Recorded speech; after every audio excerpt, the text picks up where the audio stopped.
देखो भाई, ऑलरेडी मैं बोल चुका हूँ, थोड़ा सा इंट्रोडक्शन हमने पिछली क्लास में समझा था कि क्या होता है बीआरएस, है ना। फटाफट से मुझे बताओ बीआरएस क्या होता है। हाँ, एक ऐसा स्टेटमेंट होता है जो बनाया जाता है किसके द्वारा, अकाउंट होल्डर के द्वारा। किस लिए बनाया जाता है, जो अपने पास उसने कैश बुक बनाया होता है उसके बैलेंस में, और अगर बैंक के पासबुक में यानी बैंक स्टेटमेंट में दोनों में अगर मिसमैच है तो उस मिसमैच को जानने के लिए, क्यों है वो मिसमैच, ये चीज जानने के लिए एक स्टेटमेंट बनाया जाता है अकाउंट होल्डर के द्वारा, जिसका नाम है बैंक रिकंसिलिएशन। समझ आ रही बात। रिकंसाइल करने का मतलब ही क्या होता है, अरे मैच कराना। समझ आई बात कि दोनों जगह बराबर बराबर है या नहीं। समझ आई बात। कौन सी दो जगह, अकाउंट होल्डर अपने पास क्या बनाएगा, कैश बुक बनाएगा, और कैश बुक की किसकी बात कर रहा हूं मैं यहाँ पे, सिर्फ बैंक कॉलम। और बैंक आपकी ट्रांजेक्शन का एक हिसाब किताब रखता है, कहां पे, पासबुक बोलो या बैंक स्टेटमेंट बोलो, ठीक है कि नहीं। तो समझते हैं अब यहाँ पे। देखो आज मैं तुमको बताऊंगा कितने केसेस है, फिर हमने ये भी मैंने बताया था कि ये डिफरेंसेस क्यों आते हैं वजूद। अलग अलग रीजंस हो सकते हैं, जैसे मैंने बताया था टाइमिंग डिफरेंस की वजह से। चेक आपने आज इशू करी, जिसको इशू की उसने अपनी जेब में रखी 10 दिन तक, भूल गया हो, लेकिन अपनी जगह आपने बैलेंस कम किया होगा, कैश बुक में बैलेंस कम हुआ होगा, लेकिन बैंक वाले तब तक पैसा नहीं काटेंगे जब तक वो बंदा चेक लेकर के बैंक के पास ना जाए। समझ आई बात। तो अलग अलग रीजंस हो सकते हैं, ये भी मैंने बताया था कि बैंक रिकंसिलिएशन स्टेटमेंट हमारे अकाउंटिंग प्रोसेस का हिस्सा नहीं है। ये बनाता कौन है, खुद अकाउंट होल्डर बनाता है। और कब बनाना पड़ता है, ये साल में कभी भी जब भी चाहो आप इसको बना सकते हो रिकंसाइल करने के लिए। रिकंसाइल करने का मतलब समझे कि नहीं समझे, मैच कराना बैलेंसेस का। किसका बैलेंस, अपने पास जो कैश बुक बनेगा उसका बैंक कॉलम मैच कराना किसके साथ, बैंक स्टेटमेंट के साथ। समझ आई बात की नहीं आई, क्लियर है या नहीं है। देखो बंदा है ये राम, अपना इसका बिजनेस चल रहा है, और ये बनाएगा अपने पास हिसाब किताब, कहां पे रखेगा, अरे कैश बुक में रखेगा नहीं रखेगा, बोलो ना। यही हिसाब इसका एक बैंक खाता भी है, ये है बैंक। अब बैंक वाले भी इसका हिसाब किताब रखेंगे नहीं रखेंगे, अरे रखेंगे सर। और ये इसके लिए क्या बनाते हैं, पासबुक बोल लो या बैंक स्टेटमेंट, है ना। समझे कि नहीं। अब समझो भाई कैसे क्या किया जाता है, कौन कौन से केसेस आएंगे। मुझे बताओ, मैंने आपको कैश बुक पढ़ाते समय ही बताया था, क्या बताया था, कैश बुक का मैं देखो यहां पे क्या ले रहा हूं, सिर्फ और सिर्फ ये चीज याद रखना, बैंक कॉलम। किसकी बात कर रहा हूं, अच्छा कैश बुक के बैंक कॉलम की बात अगर हो रही है, मैंने आपको बताया था कि कैश बुक में बैंक कॉलम के दो बैलेंसेस हो सकते हैं। बताया था नहीं बताया था, कौन कौन सा, या तो डेबिट बैलेंस हो सकता है, क्या हो सकता है, या फिर क्रेडिट बैलेंस हो सकता है। सर मतलब थोड़ा समझाइए, समझाते हैं। अगर आपके पास देखो, अब जब मैं कैश बुक वर्ड बोलूंगा समझ लेना मैं बैंक कॉलम की ही बात कर रहा हूं, कैश कॉलम को भूल जाओ। बिकॉज जो आपने कैश लिया या कैश रिसीव किया या कैश पे किया, उसका बैंक के साथ कोई ताल्लुक है, अरे कोई भी लेना देना नहीं है, तो उसकी बात मैं करूंगा ही क्यों यहाँ पे। जब भी मैं कैश बुक की बात करूंगा समझ लेना मैं बात कर रहा हूं किसकी, कैश बुक के बैंक कॉलम। अब ये चीज है कि मैं क्या लिख रहा हूं यहां पे, कैश बुक में दो बैलेंसेस। कितने बैलेंसेस, कौन कौन सा, डेबिट बैलेंस हो सकता है या credit balance. Sir debit balance का मतलब क्या है, अगर आपके पास आपके खाते में मान लो 10,000 रुपया पड़ा हुआ है, कितना पड़ा हुआ, पैसा किसका, आपका। आपके लिए क्या है, एसेट है या नहीं है। एसेट का बैलेंस कौन सा होता है, अरे डेबिट होता है कि नहीं होता है। देखो रूल याद रखो ना भाई, रूल क्या पढ़ाया था मैंने तुम लोग को कि एसेट और एक्सपेंस अगर बढ़ेगा तो डेबिट करने का, घटा तो क्रेडिट करने का, बोला था नहीं बोला था। कैपिटल लायबिलिटी और इनकम के बारे में, बढ़ा तो क्रेडिट, घटा तो डेबिट करने का। अब सवाल उठता है किस खाते का कौन सा बैलेंस होता है, ये चीज जानने के लिए घटना हटा दो। एसेट और एक्सपेंस अगर होगा तो डेबिट बैलेंस होगा, कैपिटल लायबिलिटी इनकम होगा तो क्रेडिट बैलेंस होगा। ये तो बेस बन रहा है हमारा ये इस चैप्टर के लिए। समझ आई बात की?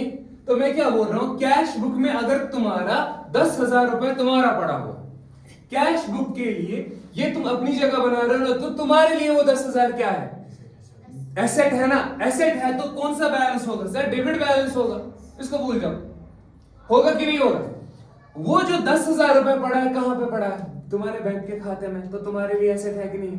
अब वापस आ जाओ, आप किसका पॉइंट ऑफ व्यू देख लो, बैंक के लिए क्या है वो, बैंक के लिए तुम्हारा पैसा, देखो तुम्हारा पैसा तुम्हारे लिए एसेट तो debit balance, because asset expense होगा तो डेबिट। लेकिन तुम्हारा पैसा बैंक के लिए क्या है, कर्जा है, लायबिलिटी है। देखो मैंने अभी बोला लायबिलिटी होगी तो उसके लिए क्या, क्रेडिट बैलेंस है। तो इनके लिए जो तुम्हारे अपने लिए डेबिट बैलेंस है, इनके लिए वो क्या होगा, क्रेडिट बैलेंस होगा कि नहीं होगा भाई, अरे बोलो ना, होगा नहीं होगा, पक्का, पक्की बात है।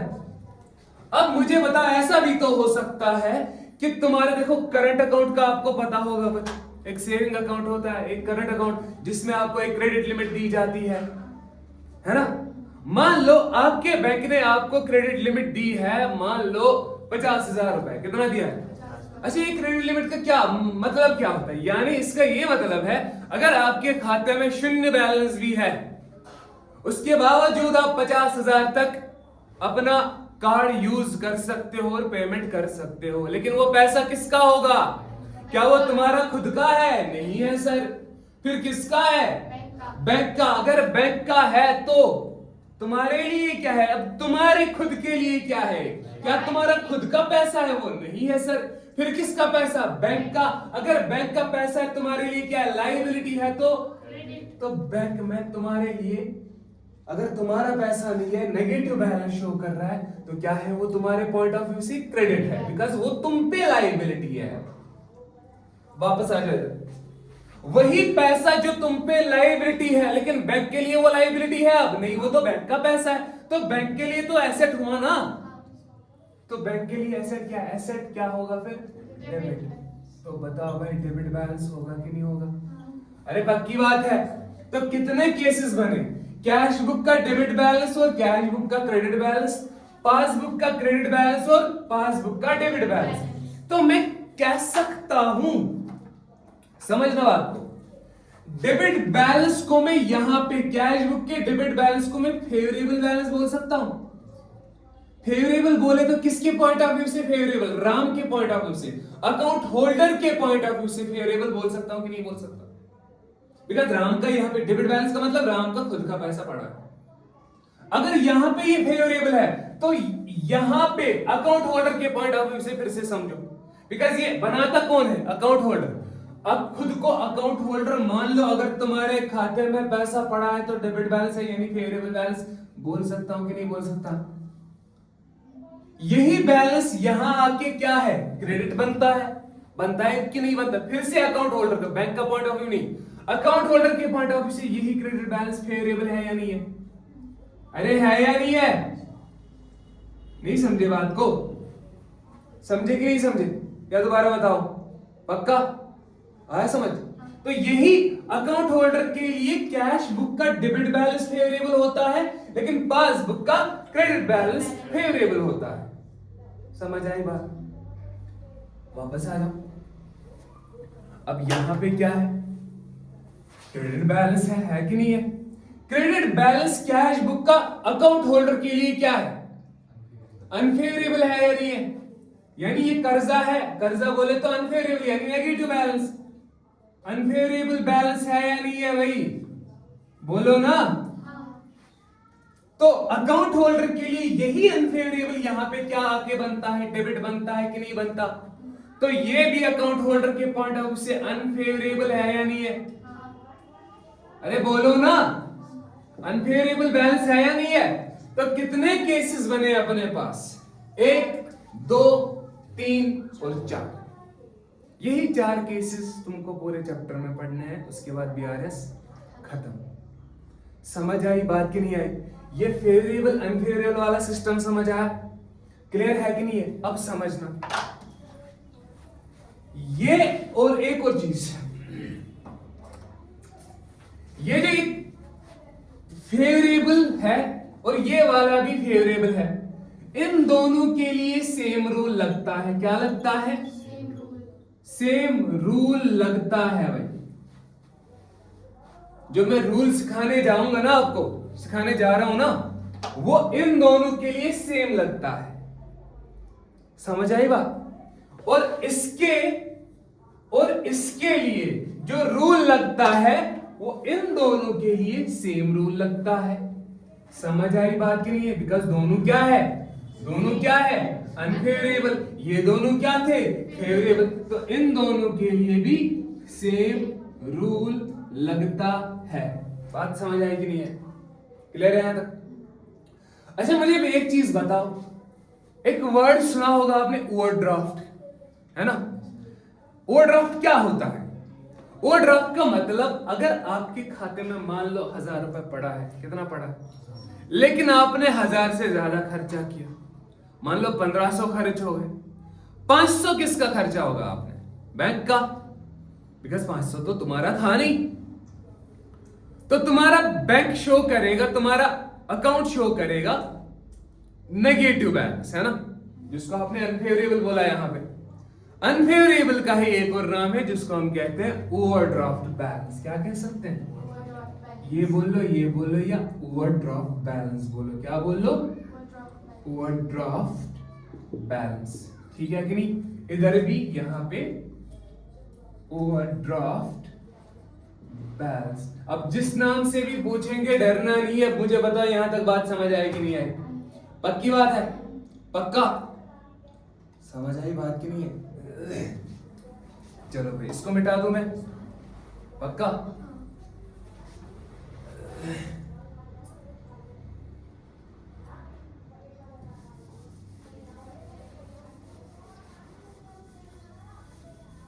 सीधा आ जाओ क्वेश्चन नंबर 1 पे। बाकी कुछ नहीं पढ़ना है इस बुक से, ठीक है? सीधा आ जाओ क्वेश्चन नंबर 1 पे। जो इलस्ट्रेशन नहीं, प्रैक्टिकल क्वेश्चन जो चैप्टर के एंड पे दिए हुए हैं उन पे आ जाओ।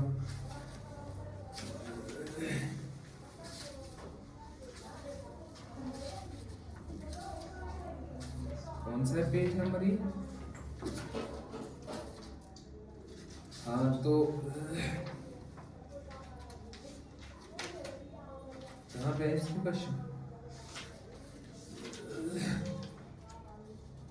13.45। हाँ 13.45। इधर आगे है, इधर 13.51 है। ये लेटेस्ट एडिशन है ना शायद। इस पर पेज नंबर है। देखो भाई प्रैक्टिकल प्रॉब्लम्स पे आ जाओ। पहला क्वेश्चन देख लो। क्या दिया? केस देखो, ऊपर केस दिया है ना, डेबिट यानी favourable balance as per cash book. कौन सा केस दिया है? आपको पहला वाला देखो, प्रैक्टिकल प्रॉब्लम्स है ना, और ये है हमारी किसका? टीएस ग्रीवाल्स का क्वेश्चन नंबर 1 वही है। केस कौन सा है? यानी फेवरेबल बोले तो debit balance as per cash book. ये भैया हम हमारे पास दिया है क्वेश्चन। अच्छा क्वेश्चन क्या है? क्वेश्चन को समझो जरा। कहता है prepare bank reconciliation statement from the following. आपको दिया debit balance as per cash book इतना, cheque deposited but not cleared इतना, cheque issued but not presented for payment इतना, और बैंक का इंटरेस्ट इतना। समझ आई बात? अब कुछ चीजें हैं जहां पे थोड़ा आपको अपना दिमाग भी लगाना पड़ेगा। देखो रट्टा नहीं मारना है, थोड़ा भेजे का इस्तेमाल करना पड़ेगा। क्या है देखो, पहले रूल देख लो। मैंने आपको अभी अभी बताया था फेवरेबल दोनों केसेस हो, चाहे debit balance as per cash book और दूसरा फेवरेबल कौन सा है? Credit balance as per passbook. इन दोनों के लिए एक ही रूल लगता है। सर क्या रूल लगता है? और रूल ध्यान देना यहां पे। क्वेश्चन जिसके हिसाब से दिया है, किसके हिसाब से दिया है? Cash book. अरे क्वेश्चन स्टार्ट कहां से हो रहा है? क्वेश्चन में देखो जरा, पहली लाइन क्या लिखी है? Debit balance as per cash book. कभी होगा credit balance as per passbook. लेकिन शुरुआत कहां से हो रही है? Debit balance. ये ऐसे ही चलेगा, सारे क्वेश्चन में ऐसे ही होगा, debit balance as per cash book, फिर बाकी कहानी। जिस चीज से क्वेश्चन शुरू होता है उसको मैं रखता हूं। किससे हो रहा है यहां पे शुरू क्वेश्चन? कैश बुक से हो रहा है कि नहीं हो रहा? कैश बुक को मैं एक नाम देता हूं, इसको मैं बोलूंगा स्टार्टिंग पॉइंट। क्या बोलूंगा? Starting point. Starting point. क्या बोलूंगा मैं यहां पे इसको? Starting point. इसी तरह अगली वाली बुक कौन सी है? अरे एक बुक तो कैश बुक है, मैच किससे कराते हो? पासबुक से। तो पासबुक को मैं बोलूंगा यहां पे टारगेट बुक। क्या बोलूंगा? टारगेट। क्या बोलूंगा? टारगेट। ये हमारा टारगेट है, ये हमारा क्या है? Starting point. और ये क्या है अपने पास? टारगेट। देखो ये रूल याद रखना, नहीं तो बहुत लोचा होने वाला है, समझना बात को, ठीक है? स्टार्टिंग पॉइंट ये रहा। अच्छा मैंने इसको क्यों स्टार्टिंग पॉइंट माना ये भी समझो, बिकॉज क्वेश्चन इसी से शुरू हो रहा था। अगर इससे होता तो सर, तो इसको स्टार्टिंग पॉइंट मानते, इसको टारगेट मानते। जो हमारा तीसरा वाला केस है उसमें यही तो करना है। अरे समझ, बस इतना डिफरेंस आएगा दोनों केस में, बाकी वेरिएबल दोनों है। रूल जो मैं बताने जा रहा हूं वो सेम लगेगा। मुझे बताओ यहां तक बात समझ आई तो बताओ, आगे बढ़ते हैं फिर। पक्का? रूल ये है, रूल जिस और जहां टारगेट पहुंचा है ना, अब जो टारगेट होता है समझ लो वो है बड़ा भाई। क्या है? और ये है छोटा भाई। जहां पे बड़ा भाई है ना, हमको उधर ही पीछा करना पड़े। छोटा भाई किसका पीछा करेगा? बड़े भाई का। अरे समझ रहे हो बात? तो देखो आप कर क्या रहे हो, एक चीज मैं बता दूं, ये दिमाग में फिट कर लेना। कैश बुक में और अगर पासबुक में, दोनों में अगर मिसमैच है, न तुम पासबुक को छेड़ोगे न तुम कैश बुक को छेड़ोगे। मैं क्या बोल रहा हूं फिर से? कैश बुक में और अगर पासबुक में, दोनों में अगर मिसमैच है ना बैलेंसेस में, न तुम कैश बुक को छेड़ोगे और न तुम पासबुक को छेड़ोगे। तुम नहीं छेड़ सकते दोनों को, बिकॉज दोनों जगह सही है, मैक्सिमम टाइम सही होता है, बस मिसमैच होता है कुछ कारण की वजह से। न तुम, फिर से बता रहा हूं, कैश बुक को भी नहीं छेड़ना है, पासबुक को भी नहीं छेड़ा, तो सर क्या कर रहे हैं हम? अरे बीआरएस बना रहे अलग से, और बीआरएस की मदद से ही हमको पता चलेगा कि बैलेंसेस में मिसमैच क्यों था। मैंने क्या बोला? न कैश बुक को छेड़ना है न पासबुक को छेड़ना है, दोनों में से किसी को भी तुम टच भी नहीं कर रहे। क्लियर है यहां तक? तुम बस क्या कर रहे हो, कुछ ट्रांजैक्शन जो तुम्हारे पास दी है जिनकी वजह से मिसमैच हुआ है, उनको थोड़ा बहुत तुम क्या कर रहे हो, आगे पीछे कर रहे हो, सो दैट अगर वहां पे ऐसा होता तो क्या होता, ये चीज मान के कर रहे हो। ठीक है ना? क्या मतलब है इसका, समझा रहा हूं। अच्छा मुझे एक चीज बता, बीच में ये मैं तुमसे पूछता हूं, मुझे ये चीज बताओ, अगर कोई ऐसी ट्रांजैक्शन तुम्हारे पास क्वेश्चन में दी है, इधर ध्यान दो, अगर कोई ट्रांजैक्शन क्वेश्चन में ऐसी दी है जिसकी वजह से कोई मिसमैच हुआ ही नहीं है, तो क्या वो बीआरएस में उसका इफेक्ट आएगा? अरे नहीं आएगा, सीधी सी बात है। मान लो तुमने पेमेंट किया चेक से 10,000 रुपए, कैश बुक में भी कटा है और बैंक वालों ने भी काटा है, क्या बीआरएस में आएगी ऐसी इस तरह की एंट्री? नहीं आएगी, बिकॉज बीआरएस में सिर्फ वही चीजें आएगी जिनकी वजह से दिक्कतें हुई है। ये दिक्कत वाला स्टेटमेंट, समझ आई बात? क्लियर है? अच्छा मैंने क्या बोला, रूल क्या है? ये रूल कहां पे लगता है सर? सिर्फ फेवरेबल वाले केसेस में। कहां पे? फर्स्ट एंड थर्ड में। समझ आई बात? स्टार्टिंग पॉइंट कैश बुक यानी favourable balance as per cash book, और favourable balance as per passbook यानी credit balance as per passbook. मुझे बताया यहां तक बात समझ आई? जिस चीज से शुरुआत होती है, let it be as a starting point and the other book must be considered as a target book. Rule क्या बोला मैंने? जहां बड़ा भाई कौन? टारगेट उधर लेके जाना है। किसको लेके जाना है? छोटे भाई को। देखो ये है अपने पास बड़ा भाई। क्या है? बड़ा भाई, ये भूलना नहीं है। और ये है अपने पास छोटा भाई। ध्यान से समझना।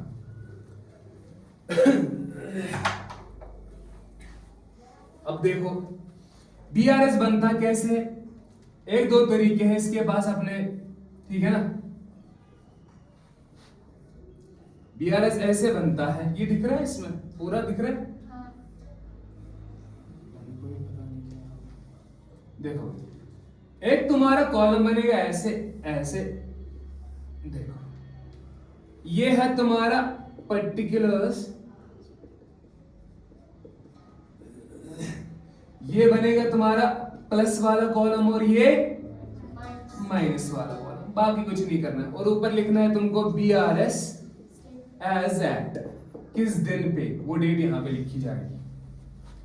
आएगा बनाना? तो इतना साधारण सा है। क्वेश्चन शुरू करते हैं। क्या दिया है?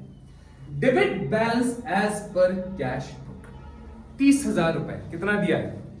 तो यहां क्या लिखूंगा मैं? ध्यान दो, ध्यान दो। Debit balance as per cash book कितना दिया है? 30,000। इस पे तो आपकी कौन सी बुक है? ये पुराना एडिशन होगा, है ना। इस पर 30,000 दिया है। अब 30,000 ही, अमाउंट से कोई फर्क नहीं पड़ना। इधर ध्यान दो, कितना दिया है? 30,000 रुपए। मुझे मतलब कहां पे लिखूंगा? प्लस में या माइनस में? बिकॉज ये फेवरेबल है ना, फेवरेबल को प्लस मान लो। अनफेवरेबल होता तो यहां से शुरुआत करते। तो यहां कितना दिया है? 30,000। कितना दिया है? समझ आए प्लस माइनस का मतलब क्या है? Favourable unfavourable. आगे बढ़ो। शुरुआत की हमने, सर कर ली, आगे बढ़ो भाई। अब है सारा खेल। कहता है check deposited but not cleared. यहां पर तुमको पहले मतलब समझ आना चाहिए। कितने की चेक है ये? 2,000 रुपए। Check deposited but not clear का मतलब क्या होता है सर? ये तो बताओ। चेक हमने जमा करी बैंक में। अच्छा मुझे बताओ, अगर मैं राम हूं, मेरे पास बिजनेस है, मैं कब चेक लेके जाऊंगा बैंक पे जमा कराने के लिए? जब मुझे पैसा देना होगा या लेना होगा? एग्जैक्टली। अगर दिया होता फिर तो मैंने किसी और बंदे को, फिर वो करता जमा। अगर मैं लेके जा रहा हूं ना चेक, दैट मींस मुझे किसी ने दिया है। मुझे किसी ने दिया है तो मुझे पेमेंट रिसीव करना है। चेक डिपॉजिटेड वर्ड पे ध्यान दो। चेक डिपॉजिटेड बोले तो पैसा मिला है अपने को, हमारे को पैसा लेना है।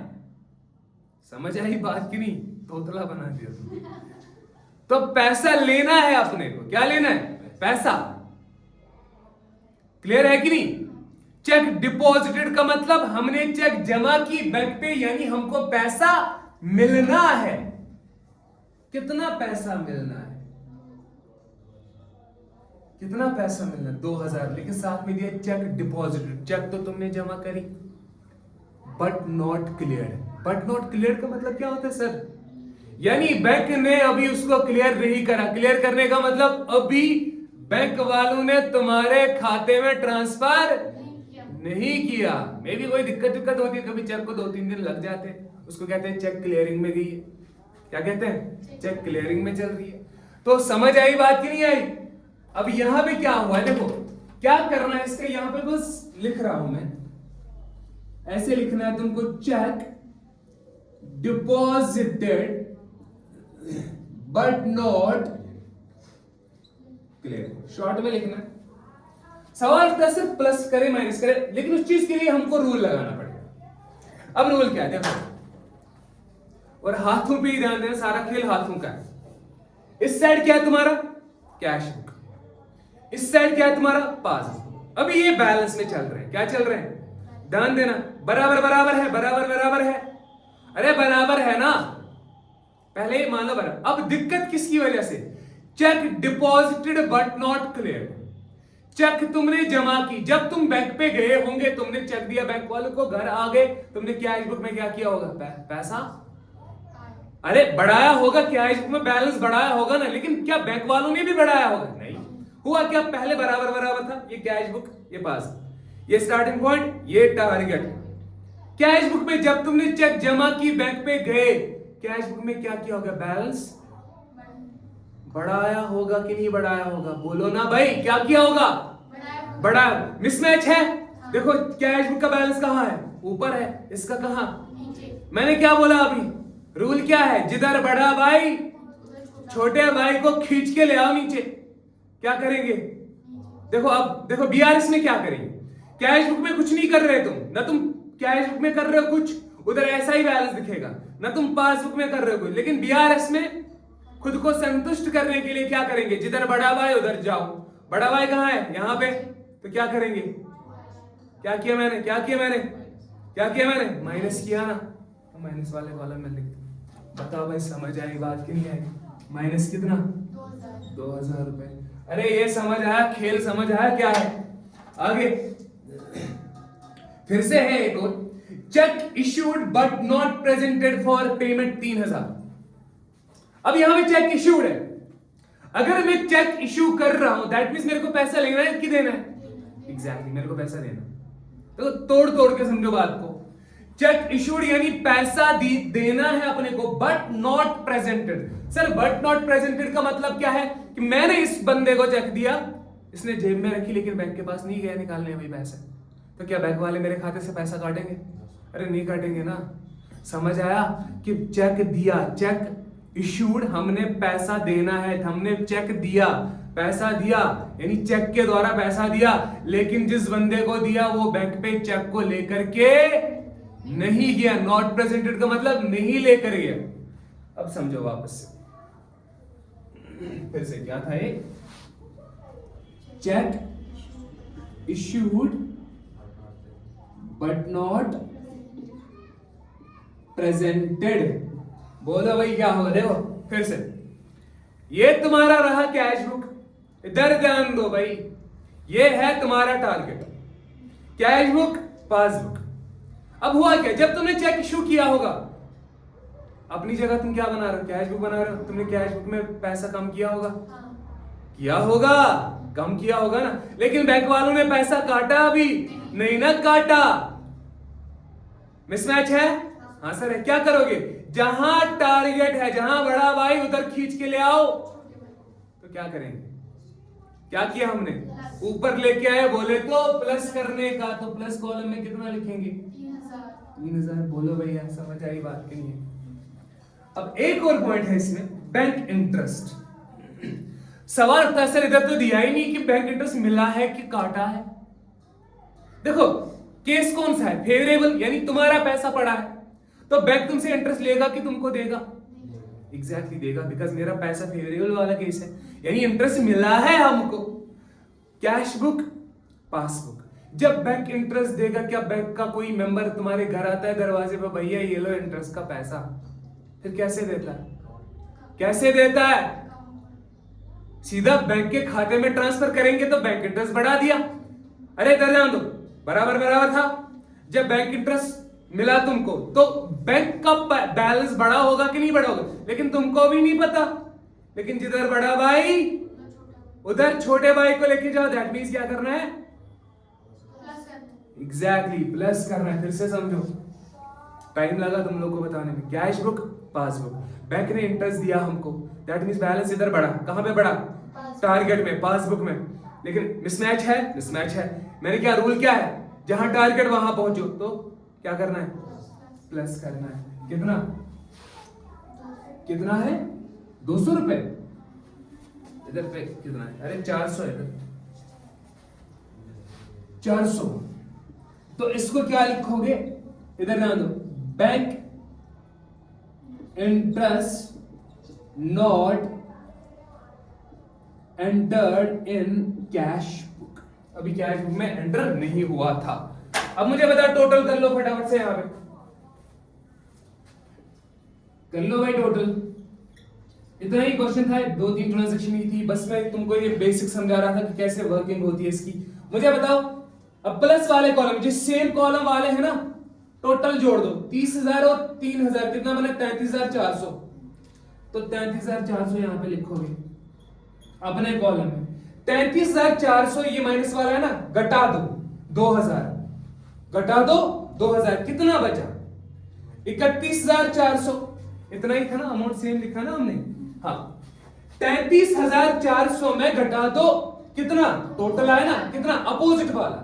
देखो सेम कॉलम का समझ लेना हमेशा, चाहे केस चारों के चारों होंगे, सेम कॉलम के हमेशा जुड़ेंगे, अपोजिट कॉलम के हमेशा लेस करने। मैं फिर से बता रहा हूं, ये सिर्फ फेवरेबल पे नहीं है, ये अनफेवरेबल पे भी एप्लीकेबल है ये वाला पॉइंट। क्या क्या बोल रहा हूं मैं, सेम कॉलम का हमेशा जोड़ना है, अपोजिट कॉलम का हमेशा माइनस करना है। तो 303 कितना बना, 33,000 प्लस 400, तो 33,400 टोटल आया, तो टोटल कॉलम में लिख देना। इधर से भी तो 33,400 आना चाहिए कि नहीं आना चाहिए, 33,400 आया, अपोजिट कॉलम वाला कितना है 2,000, 2,000 घटा दो कितना बचेगा 31,400, यहां पे लिखना है, कहां पे, इस वाले कॉलम में। और सुनो अब जादू देखना यहां पे क्या है, इधर क्या लिखेंगे सर, इधर भी तो कुछ लिखना चाहिए। अरे ऊपर डेबिट था, डेबिट को कन्वर्ट कर दो किसमें, क्रेडिट में। देखो बैलेंस एज पर, फिर से लिख रहा हूं, balance as per cash book था, कन्वर्ट कर दो किसमें, पासबुक में। तो इसका मतलब ये हुआ, इसका मतलब ये हुआ, क्या मतलब हुआ कि तुम्हारा जब कैश बुक बैलेंस शो कर रहा था 30,000 रुपए, उसी क्षण उसी समय तुम्हारा पासबुक बैलेंस शो कर रहा था 31,400 रुपए। तो तुमको प्रॉब्लम हो गई कि भैया ये गड़बड़ क्यों, तो गड़बड़ किन ट्रांजैक्शन की वजह से था, इन 3 ट्रांजैक्शन की वजह से गड़बड़ था। किसकी वजह से, इन 3 की वजह से। कोई ट्रांजैक्शन यहां बढ़ी थी, यहां नहीं बढ़ी थी, कोई यहां बढ़ी थी, यहां नहीं बढ़ी थी। समझ आई बात की नहीं। तो इन 3 की वजह से ये है, ये कौन सी है, जिन कारण जो मिसमैच का बने है। बताओ भाई समझ आई बात की नहीं है, क्लियर है यहां तक। ये तुम्हारा आज वाला केस भी खत्म, ठीक है।